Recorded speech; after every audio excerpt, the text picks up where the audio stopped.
Lietuvą tai ne tik žinoti jos miestus ar vardus žemėlapyje, tai sustoti, įkvėpti, išgirsti, tiesiog tai leistis į tylų pokalbį su savo šalies kraštovaizdžiu. Kartais, kad atrastume kažką naujo, reikia tiesiog pasukti į tą kelią, kuris neskuba būti matomas. Šiandien keliaujame į Rozalimo miško parką, būtent vietą, kur gamta tapo galerija, savotiška galerija, o kiekvienas medis tarsi tylus liudytojas laiko, žmogaus ir miško ryšiui. Čia ne tik vaikštome, čia pažįstame, tiesiog pažįstame ir Lietuvą, ir žinoma save joje. Šiandien kaip tik yra Liepos 5 diena, puikus vasaros šeštadienis. Na ir maždaug po pusvalandžio kelionės nuo Šiaulių link Pakruojo pasiekėme Rozalimo miško parką ir jame įrengtą pažintinį taką.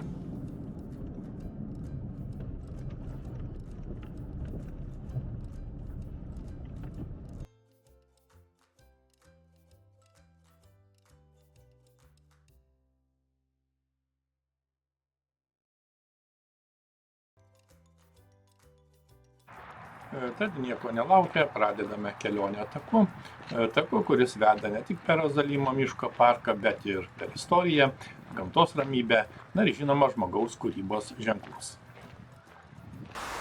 Taigi šiandien yra eilinis šeštadienis, praktiškai vidurvasaris, tačiau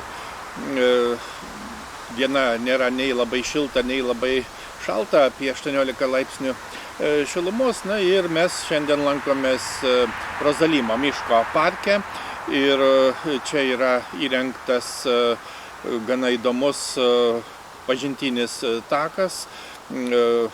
Maršrutas yra iš esmės linijinis, nėra ilgas, šiek tiek daugiau negu 4 km ir praktiškai yra Rozalimo miestelio prieigose Pakruojo rajone. Tikrai lengvai pasiekiamas tiek važiuojant nuo Pakruojo, tiek važiuojant nuo Panevėžio ar Pasvalio. Na ir yra praktiškai prie Paežerių tvenkinio, jis prasideda čia prie Paežerių tvenkinio ir Rozalimo mišku tęsiasi iki pat Rozalimo miestelio. Takas tikrai įdomus, pažiūrėsime, praeisime juo, na ir tai, ką pamatysime, be abejo papasakosime.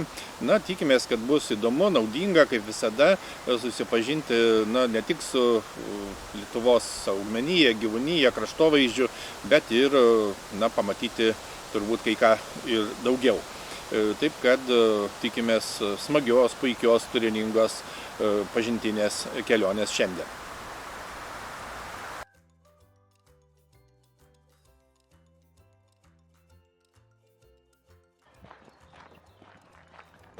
Rozalimo miško parko pažintinis takas yra išties vienas įdomiausių Pakruojo rajono gamtos objektų, ir skirtas tiek pažintiniam, tiek rekreaciniam pasivaikščiojimui. Takas yra linijinis, prasideda prie Paežerių tvenkinio, kaip jau minėjome, ir driekiasi palei kelią Smilgiai Pakruojis, o baigiasi prie pat Rozalimo. Takas išsidėstęs per gana retą vidurio Lietuvos pušyną, iš esmės vienintelį tokį Pakruojo rajone, ir supažindina su miško ekosistema, regione gyvenančiais paukščiais, žvėrimis, ir žinoma augmenijos įvairovė. Kaip jau minėjome, linijinio maršruto ilgis apie 4 km, gal šiek tiek daugiau, ir ką tik praėjome pirmąją tako stotelę, kuri supažindina su paukščiais.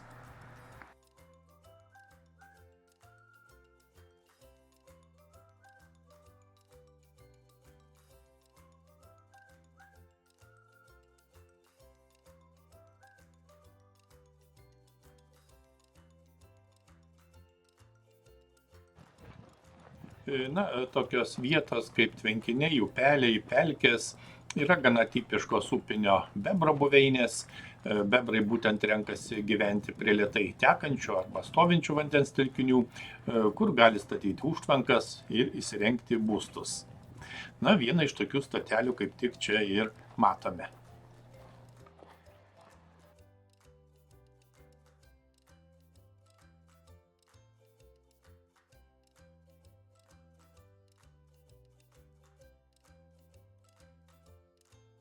Na, kitoje tako stotelėje galima susipažinti su miškais ir miškininkystė ir žinoma, kur kas daugiau sužinoti. Yra taip pat įrengtas teminis stendas take. Na, pravartu paminėti, kad net 18 informacinių stendų su žinutėmis apie gamtą, mitologiją ir kraštovaizdį yra įrengta būtent šiame take.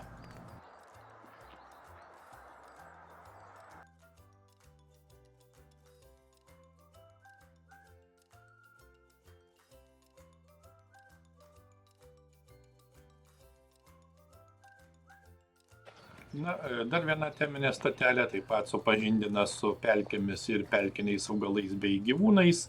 Na, tai leidžia geriau pažinti pelkinių miškų ir pievų augaliją, kurioje auga saugomos ir retos rūšis, bei žinoma gyvūnyje, ypač paukščius, kurie dažniausiai renkasi šias drėgnas buveines.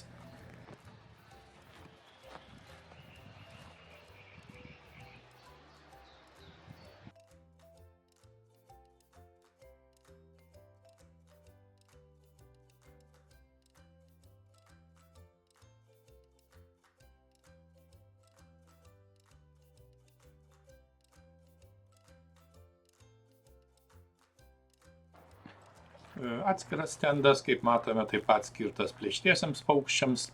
Galima rasti informacijos apie dažniausiai šiuose miškuose gyvenančius plėšriuosius paukščius.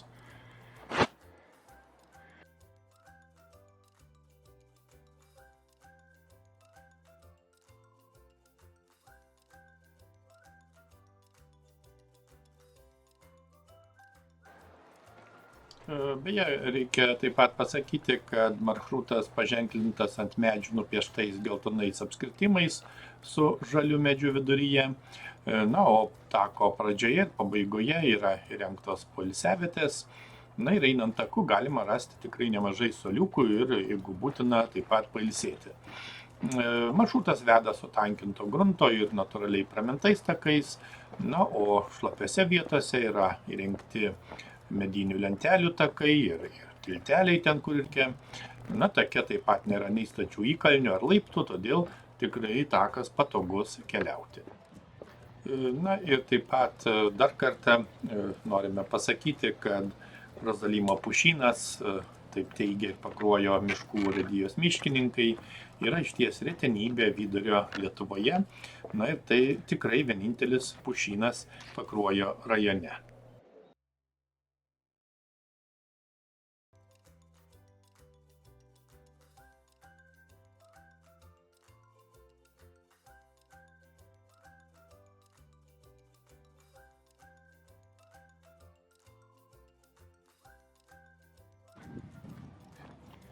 Na, pasukome šiek tiek į šoną ir einame pažiūrėti Zigmantiškių mitologinio akmens.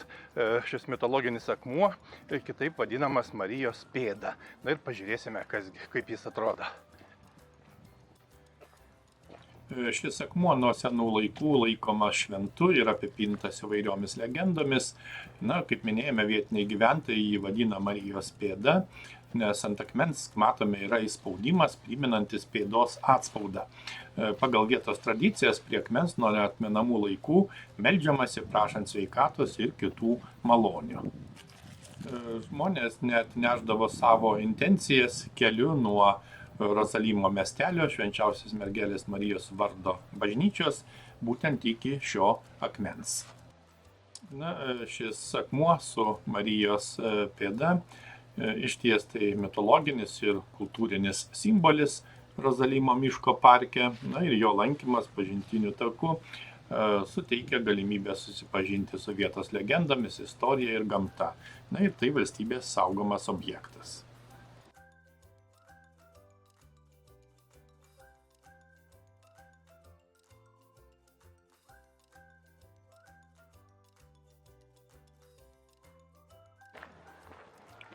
Einame toliau, dar viena stotelė šiame take ir būtent skirta gana specifiniai sričiai, būtent kaip matuojama mediena. Galima daugiau sužinoti apie matavimo metodus.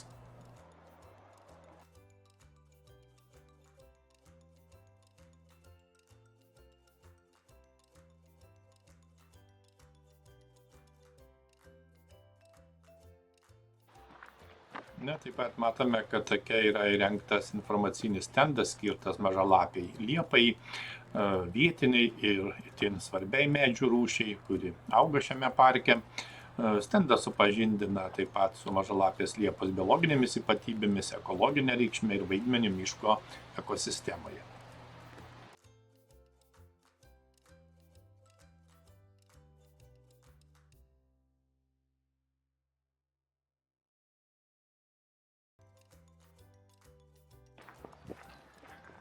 Einame dar link vienos stotelės. Iš tiesų šiame take yra unikalus gamtos reiškinys, vadinamas vaikščiojančiu juodalksnynu.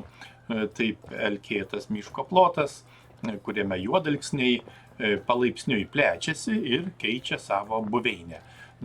Tarsi vaikšto per pelkėtą teritoriją.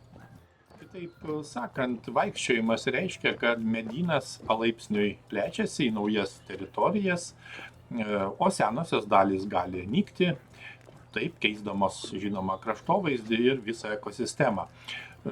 Pravartu paminėti, kad juodalksniai gerina dirvos kokybę, fiksuodami azotą ir skatindami kitų augalų augimą.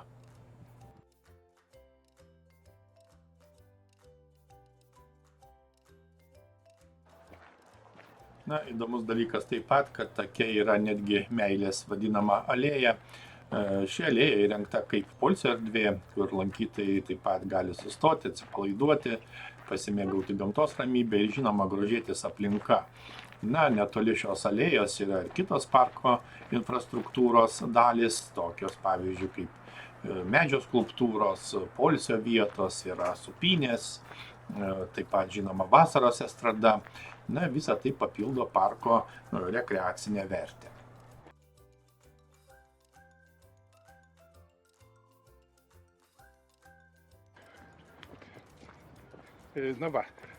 Praėjome jau maždaug 3 kilometrus, šiek tiek daugiau.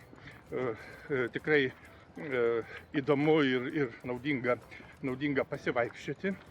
Jau vien tai, kad yra gana gražus miškas ir grynas oras be abejo, pakvėpuoti grynų oro tai yra puiku. O kita vertus tai yra labai šaunus dalykas susipažinti su augalija, gyvūnyja ir panašiai. Čia yra tikrai nemažai įvairių informacinių stendų, galima paskaityti, jeigu turim daugiau laiko, tikrai panagrinėti detaliau, ir, taip sakant, praturtinti savo žinias.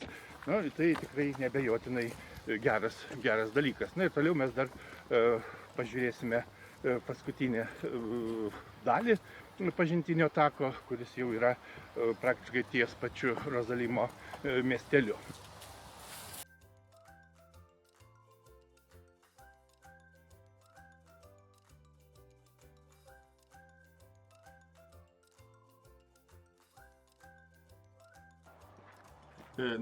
Visai geras didaktinis sprendimas kitoje stotelėje, būtent tako pabaigoje galima rasti stendą, kur surašytos svarbiausios miško sąvokos. Kitaip sakant, pakartoti tai, kas išmokta keliaujant.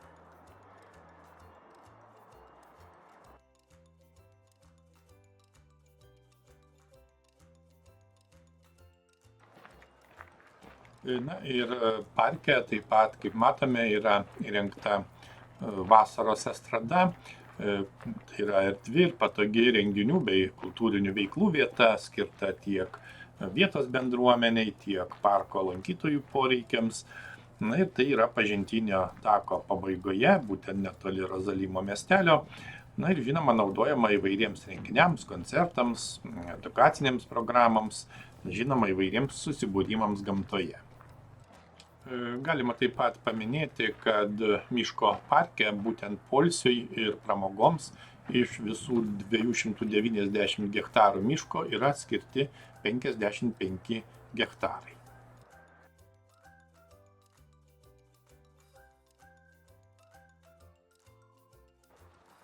Reikia taip pat paminėti, kad tako pradžioje, būtent ant pagrindinių vartų, kabo 3 varpai, įamžinantys žemės ir dangaus ryšį. Kaip matome, pastatyta lauko scena renginiams, o Pakruojiškių medžio drožėjų sukurtos skulptūros primena ne tik garsius Pakruojo krašto menininkus, bet ir literatūrinius personažus bei siužetus. Čia galime sutikti Jono Biliūno piemenėlį Jonuką su žąsimi po pažastimi, šunelį iš Brisiaus galo, katytę iš apsakymo Klydžiau, arba prisėsti ant Henriko Radausko suolelio. Žinoma, užlipti į kad ir nedidelį apžvalgos bokštelį taip pat visai smagu. Tai ir padarėme. Tikrai įdomu pasižvalgyti nuo šio bokštelio viršaus.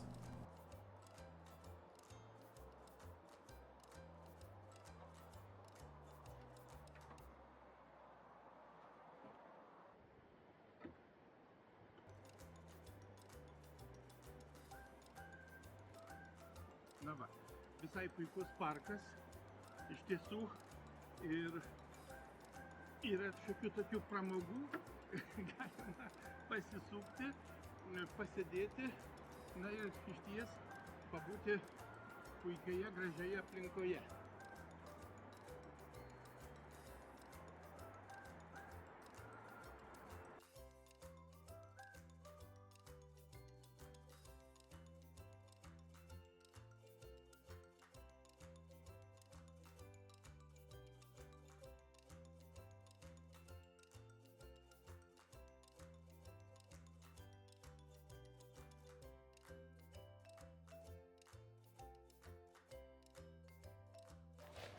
Išties, kaip matome, tai erdvi, natūralioje aplinkoje įrengta renginių vieta, kur vyksta, kaip sakėme, koncertai, kultūriniai, edukaciniai renginiai. Ir ji papildo parko infrastruktūrą ir, žinoma, suteikia galimybę lankytojams mėgautis gamta kartu su kultūrinė veikla.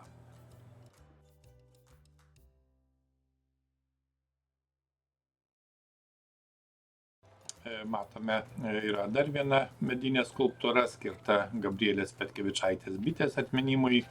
Ir ši skulptūra primena apie žymę lietuvių rašytoją, publicistę ir visuomenės veikėją, kurios gyvenimas ir veikla glaudžiai susijęs su Pakruojo kraštu, žinoma, įskaitant ir Rozalimą.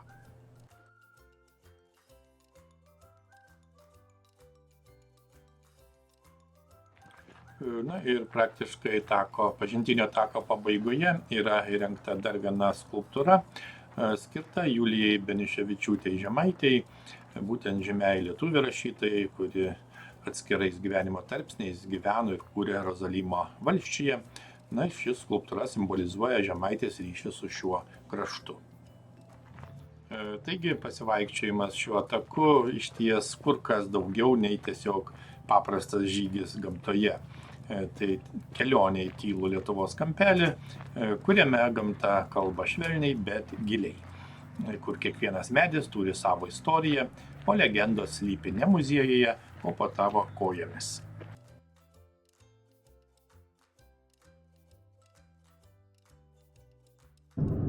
Ir pabaigai pravažiuojame pro miestelį, būtent Rozalimas, nedidelis miestelis Pakruojo rajono savivaldybėje, prie kelio Pakruojis Smilgiai.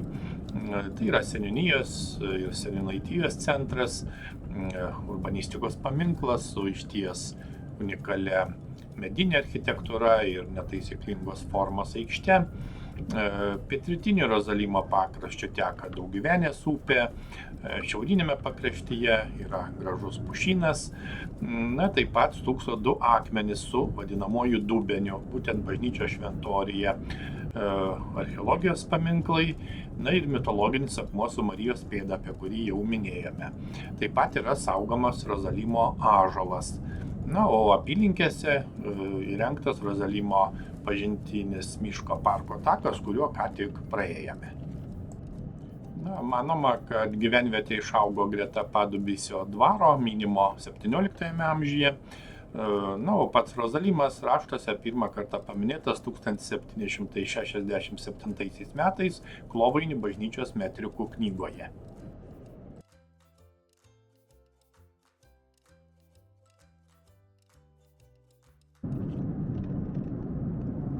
Laikas prabėgo itin greitai. Na ir kągi galima pasakyti. Pirmiausia tai, kad šis takas moko sustoti, įsižiūrėti ir įsiklausyti. Ir prisiminti, kad pažinti Lietuvą galime ne tik žemėlapiuose, bet ir savo pėdomis, lėtai keliaujant per jos miškus, slėnius ir tylos kupinas vietas. Šis miško parkas tai kvietimas pažinti daugiau nei vietovę. Pažinti su savo kraštu visuomet yra savita kelionė, kuri niekada neatsibosta. Nes Lietuva keičiasi, kinta metų laikais, šviesoje ir nuotaikose, bet visada lieka sava ir artima. Iki kitų puikių kelionių.